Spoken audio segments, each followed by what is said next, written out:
The rain hit like shattered glass, slicing sideways across the decrepit deck of Jonah Reyes's fishing trawler, the Driftwood Queen. It wasn't much of a boat anymore, rusted joints, a patched-up hull, and a sputtering engine that coughed more than it ran. But it was his lifeline. Jonah had spent the last 10 years scraping a living off the currents of the South Atlantic, running solo since the accident that had claimed his brother's life and much of Jonah's hope. The sea was cruel, but he understood it. He trusted it more than people. That night, though, the sea wasn't just cruel, it was ravenous. A cyclone warning had been issued 3 hours earlier, but Jonah was already too far out to turn back. Now he fought the helm with both hands, the wheel thrashing in protest.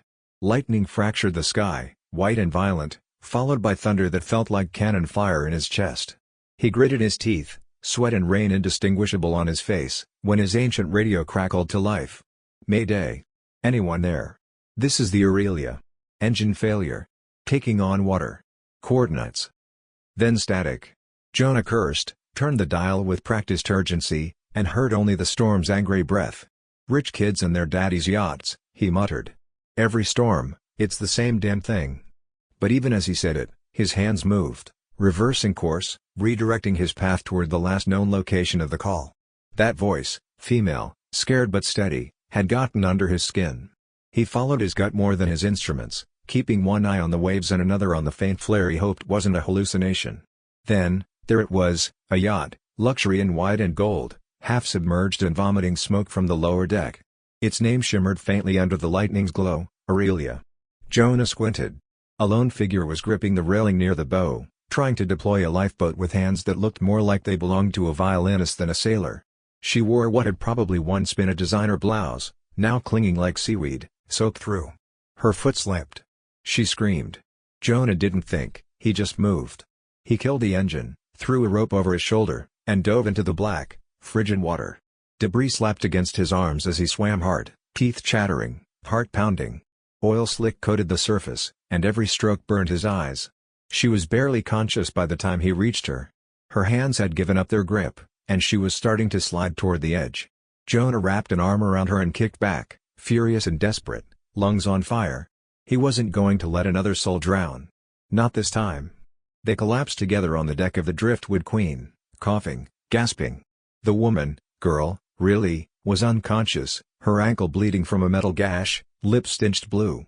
Jonah dragged her into the cramped cabin and wrapped her in the thick wool blanket he usually reserved for emergencies. The heater groaned to life as he lit it, then sat beside her, shirt soaked, hair dripping, staring. "Of all the dumb ways to meet a stranger," he muttered, wiping blood from her ankle with a torn strip of his own shirt. "You better be worth it, princess." He cleaned the wound with iodine, wrapped it tight. Her eyes fluttered but didn't open.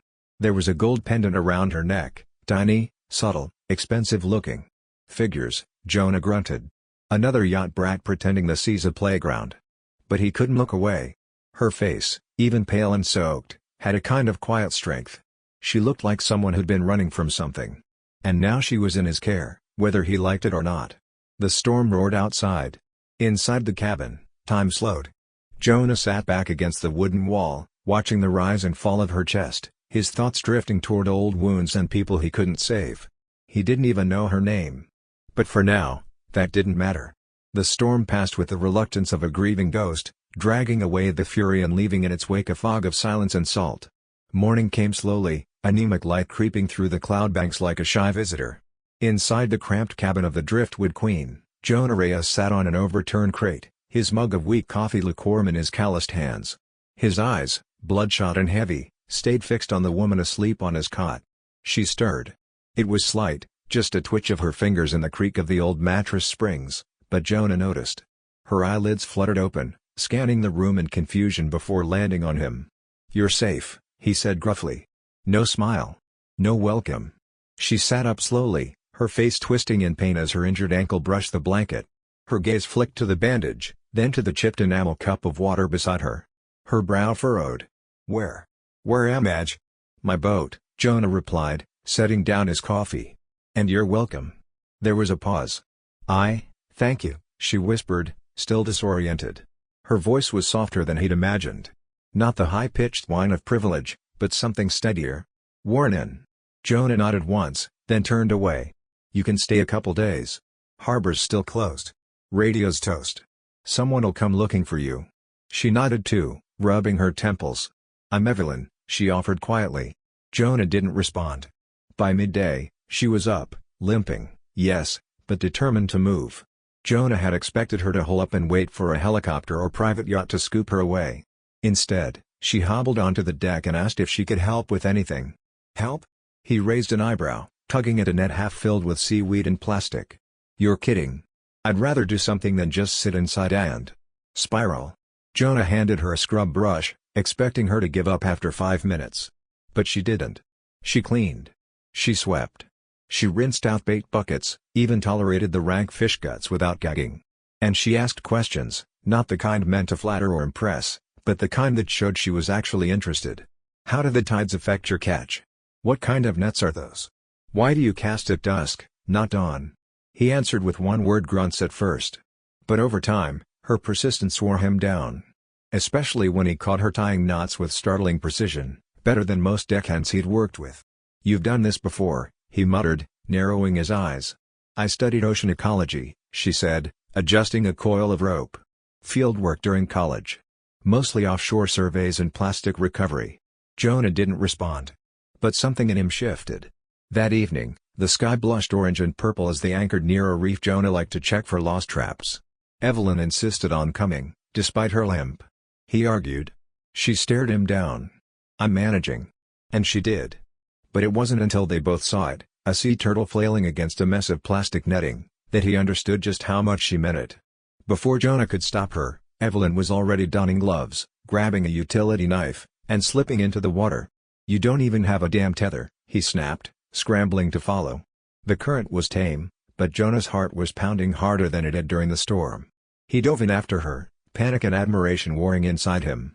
But Evelyn moved through the water like it was home. Calm. Fluid. She reached the turtle with practiced grace, one hand on its shell to steady it, the other sawing carefully at the tangled net. Her breathing was steady, her movements precise. She didn't panic. She didn't hesitate. Jonah hovered nearby, watching silently as she freed the creature and guided it away from the reef. Back on the boat, drenched and breathless, Evelyn slumped against the railing, smiling through the seawater in her eyes. You okay? She asked. Jonah stared at her for a beat too long. Then finally, you handled that. Well. Told you I'm not useless. He looked away, embarrassed at the warmth crawling into his chest. The next few days unfolded like a tide neither of them could stop. Evelyn helped more. She bandaged her own foot now, practiced knot tying drills on deck posts, and even taught Jonah a better way to mark his crab pots using biodegradable tags. And in return, Jonah started speaking more. Not just about nets and waves, but about himself, things he hadn't told another soul since his brother died. I used to want to be a marine navigator, he admitted one night over a shared can of beans, their backs resting against the cabin wall. Top of my class. Had a scholarship to a school in Oslo. What happened? My brother got sick. Cancer. Real sudden. I dropped everything to come home. Took over the boat. That was 8 years ago. Evelyn didn't offer pity. Just listened. I loved the ocean once, Jonah said. Thought it meant freedom. Now it just feels like survival. Evelyn was quiet for a while. Then, softly, for me, it's the opposite. He turned to her. I was raised in a penthouse in Manhattan. Schedules, image consultants, fundraisers before I could read. But the sea? Out here, no one cares who I am. No one tells me who to be. It's the only place I've ever felt real. Jonah studied her for a long moment. And yet you almost died trying to prove it. She smiled, bittersweet. Worth it. That night, they sat together under a sky smeared with stars, the silence between them no longer tense, but comfortable. Like waves lapping at the hull, always there, always returning. Jonah didn't know who she really was. But he knew this, whoever Evelyn had been before the storm, out here she was different. Not some runaway heiress. Just a girl who knew the water. And maybe, just maybe, understood him better than he wanted to admit. The day the storm returned, it didn't come from the sea. It came from the airwaves. Jonah was kneeling in the engine room, elbow deep in rust and grease, trying to coax life into the Driftwood Queen's reluctant generator when the radio hissed to life. Not with static, but with a voice, polished and precise, like it had never known a rough day in its life. In other news, the search continues for Evelyn Carrington, the missing daughter of industrial magnate Raymond Carrington. The 27-year-old environmental philanthropist disappeared off the coast during a solo marine research voyage aboard her private yacht, the Aurelia. A reward has been offered for any information. The wrench clattered from Jonah's hand. He stared at the radio as if it had slapped him. Evelyn Carrington. The Carringtons. Oil, shipping, politics. The kind of family that sent checks to clean oceans while simultaneously dumping waste into them. The kind of people who bought headlines, bought silence, bought whatever they needed. He rose slowly, muscles tight, and climbed onto the deck. She was there. Crouched by the portside rigging, humming faintly to herself as she untangled a stubborn knot. Her face was sunburned. Hair tied back with twine. Not a single trace of privilege in her stance. Jonah approached with slow, deliberate steps. "What's your name?" he asked. She looked up, surprised. "I told you. Evelyn." "No," he said, voice low. "Your full name?" Her smile faltered. "Jonah." "Say it." She stood. Her shoulders didn't slump. She didn't back away. "Evelyn Carrington." Jonah flinched like the words had burned him. He laughed once, dry, joyless. Of course you are. I was going to tell you," she said quietly. "When?" he snapped. "After you got bored of pretending to be one of us?" Her brows drew together. "That's not fair." "No? You lied to me. To everyone. You let me believe you were just some shipwrecked stranger, lost and trying to survive. But you're a Carrington. You could have called for a private rescue team the minute you woke up." "I didn't want that," she cried. "I didn't want them to find me. I didn't want to go back." "You wanted to slum it," he said, bitterness rising like bile. "You wanted the experience. A nice little rustic escape so you could feel something. That's not. You knew everything about me," he cut in, voice shaking. "You listened when I talked about my brother, my life, my failure. And all the while you were hiding who you were?" "I wasn't hiding. I was trying to protect something fragile. Something I thought we had." Jonah's eyes burned. "You don't get to say we. There's no we. Not after this." Evelyn didn't look away. Her voice trembled, but she held her ground. "Do you really think money makes everything easier? My father controls every step I take. I haven't made an unmonitored decision in years. The yacht? It was the first thing that was mine. That trip? The only thing I ever did without permission." She paused, breath shaking. "Then the storm came. And I thought I was going to die. But you pulled me out. And for the first time, I wasn't someone's daughter or a symbol. I was just Evelyn." Jonah turned away, shoulders rigid. "I didn't ask to be saved," she whispered, "but I'm glad you did. Not because I needed rescuing, but because you reminded me who I am, not who the world says I should be." He said nothing. So she reached into her pocket and pulled out the necklace he had made for her just 2 days earlier, a string of polished sea glass tied with warmed wine. She had called it her compass. "I'll leave in the morning," she said, placing it gently on the edge of the table near him. Then she walked away, each step deliberate, like she was trying not to fall apart. She didn't cry until she was behind the cabin door, where he couldn't see her. And even then, she muffled the sound with her hand. Outside, Jonah stood alone. The necklace lay between them like a broken bridge, shimmering in the last light of day. He didn't sleep that night. He lay on the deck, staring at the stars, once a comfort, now cold.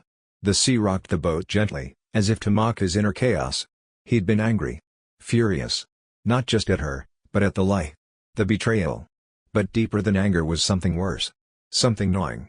Loss. He hadn't realized how much he'd let her in. How much he'd started to look forward to the soft hum of her voice in the morning. The way she asked about his brother with respect, not pity. The way she could speak about plastic waste like it was a war worth fighting. She saw him. Not the struggling fisherman. Not the dropout. Just him. And he'd pushed her away because the truth scared him more than the storm ever had. By dawn, she was gone.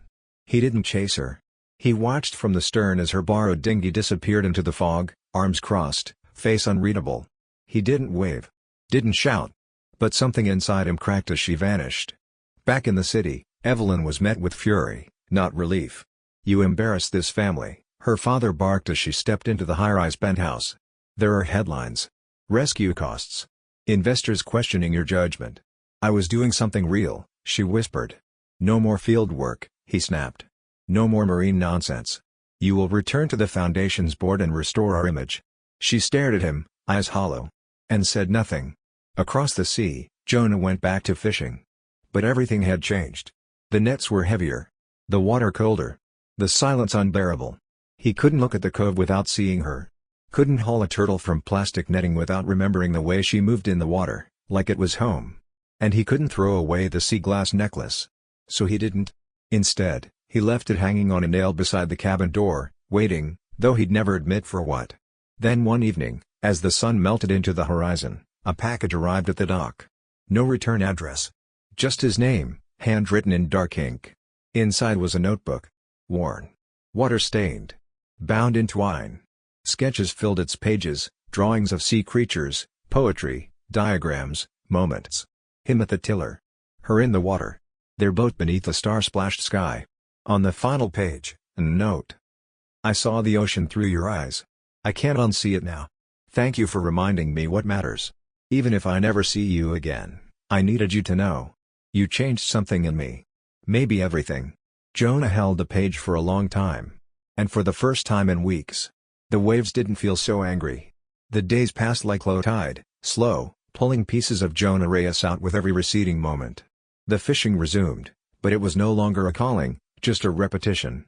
He woke before dawn, mended nets, cast lines, and returned with half-full bins. The ocean still fed him, but it no longer filled him.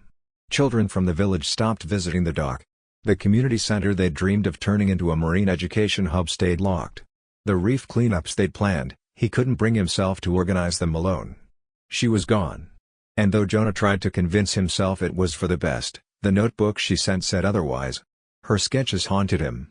The way she'd seen him, really seen him, was all over those pages. He wasn't just a man with a boat to her. He was something more.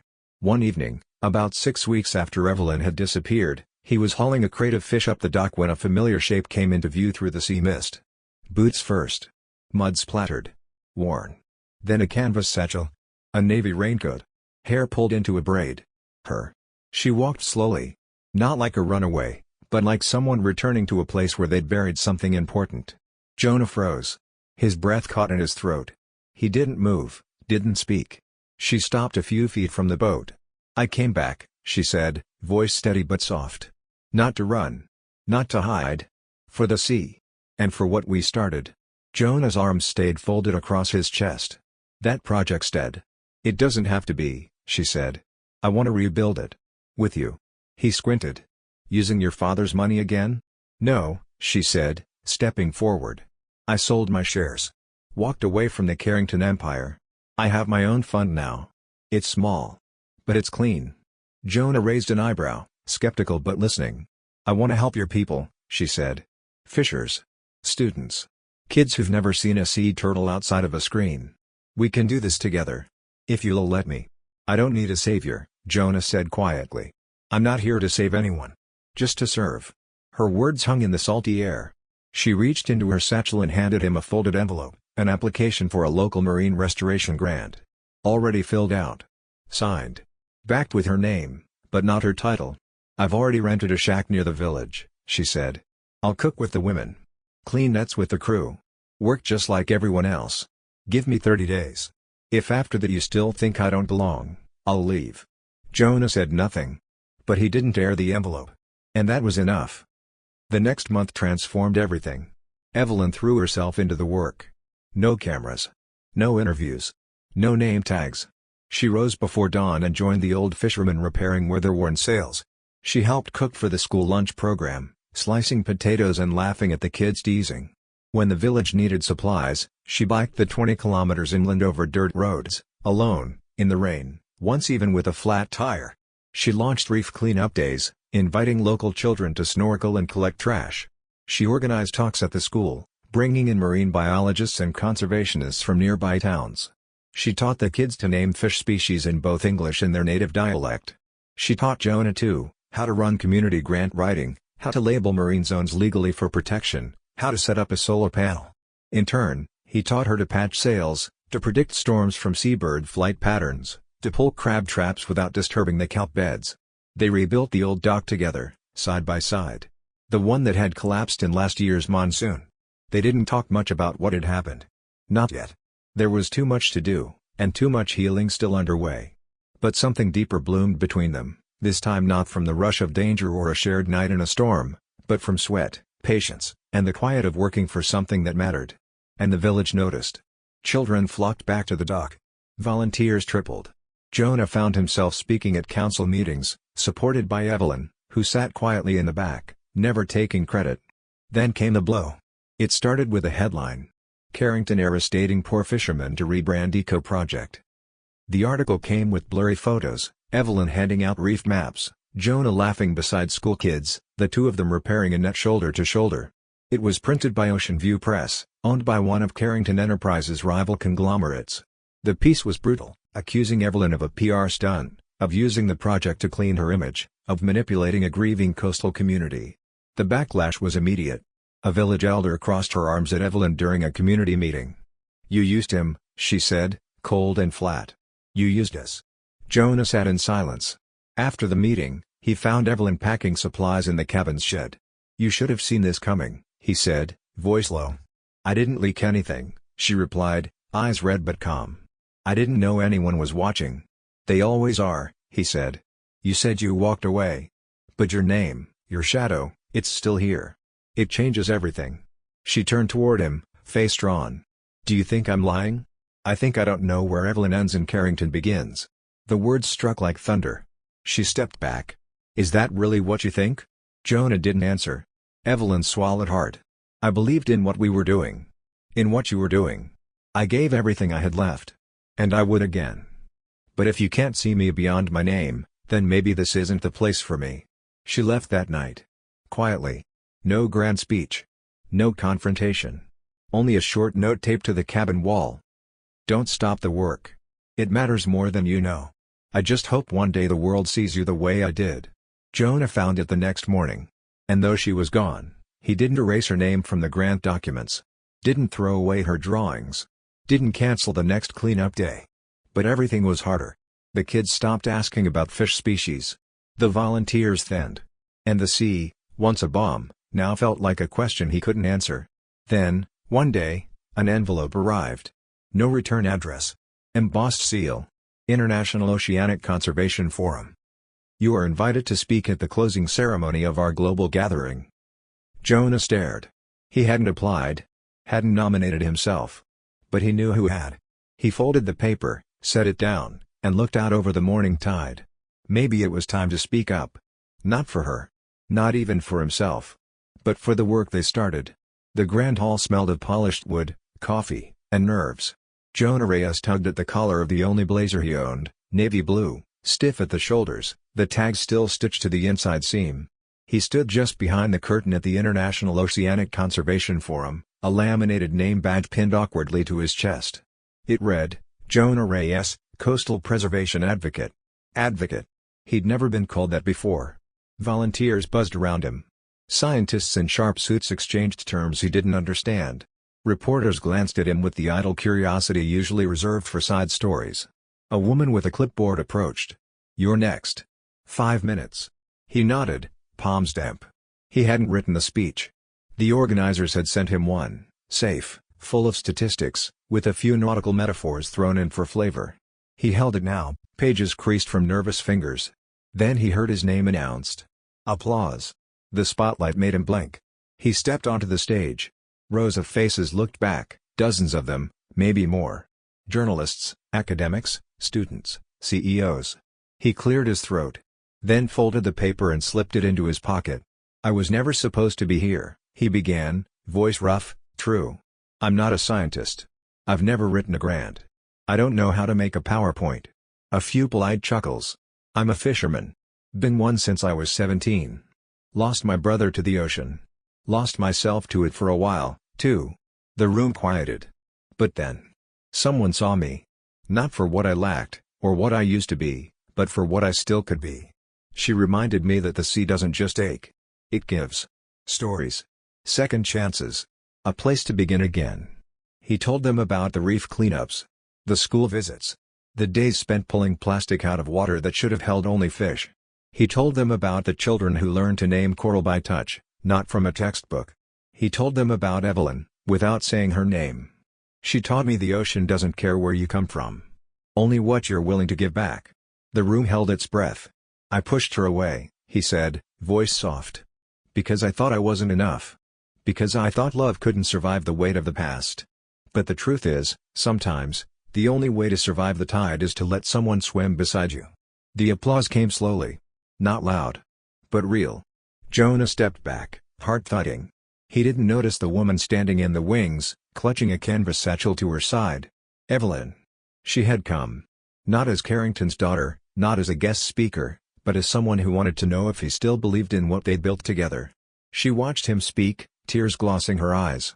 For the first time in months, she didn't cry from grief or guilt, but from hope. The sun hadn't yet burned off the mist when Jonah walked the beach a few weeks later. Dozens of colorful tents lined the shore, flapping gently in the wind. Baskets of towels. Swim buoys bobbing in the shallows. Dozens of wide-eyed adults stood nervously at the edge of the water, many of them from rural communities who had never dared to touch the sea. A hand-painted sign read, "Waves for all, swim day for first-time ocean-goers." Jonah wore no blazer now. Just a faded gray shirt and shorts, a whistle around his neck. Not as a fisherman. Not as a speaker. But as someone who belonged here. He moved through the crowd, helping an elderly man adjust a life vest, laughing with a boy who splashed too close to the markers. His team had grown. Volunteers from 3 regions had come to join the effort. The Coastal Preservation Initiative had become a living thing, a movement. And still, she wasn't here. Not until he saw her. At first, she was just a silhouette on the dunes. Barefoot. Wind-tangled hair. A white dress that fluttered like a torn sail. No cameras. No entourage. Just her. Evelyn. She stepped down the path slowly, one foot sinking in the sand, eyes scanning the crowd until they found him. Jonah froze, then walked toward her. They met in the shallows. "I wasn't sure you'd come," he said. "I wasn't sure you'd still want me here," she replied. He studied her wind-chapped cheeks, the salt-crusted satchel, the quiet strength in her eyes. "You were always here," he said. "Every time I pulled a net from the water. Every time I tied a knot the way you showed me." She glanced at the crowd behind him. "You did it," she whispered. "Everything we talked about. It's real now." "No," he corrected gently. "We did. You were the wind when I couldn't move." Tears welled in her eyes. She reached for his hand, and he let her take it. "I was angry," he admitted. "Not just at you, but at myself. I thought I'd always be the one looking up from below. That I'd never be enough." Evelyn squeezed his hand. "And I was afraid you'd never look back again." They stood waist-deep in the gentle surf now, the tide moving around them like breath. "The sea almost took me," he said. "But it gave me you. I didn't understand that until it was almost too late." She stepped closer, lifting her hand to his chest. "This," she whispered, "is the only compass I need now." Jonah leaned his forehead against hers, eyes closed. No one around them spoke. But slowly, more people noticed. Children stilled. Adults smiled. The waves lapped around their ankles like applause from the world itself. There was no proposal. No performance. Just forgiveness. Just truth. Just 2 people standing in the same place they'd once been torn apart, choosing to come together again, not because the ocean was calm, but because they had learned to swim through storms. Evelyn looked up at him. "If I drift again." He brushed a hand along her cheek. "Drift toward me." The wind carried the words between them. The same wind that had once threatened to steal her away. Now it brought her back. And as the sky turned gold and the ocean shimmered like glass, the 2 of them stood still, anchored not by chains, but by choice. The kind of choice that says, "I see you. I know where you come from. And I choose you anyway." Not in spite of the storms. But because of them.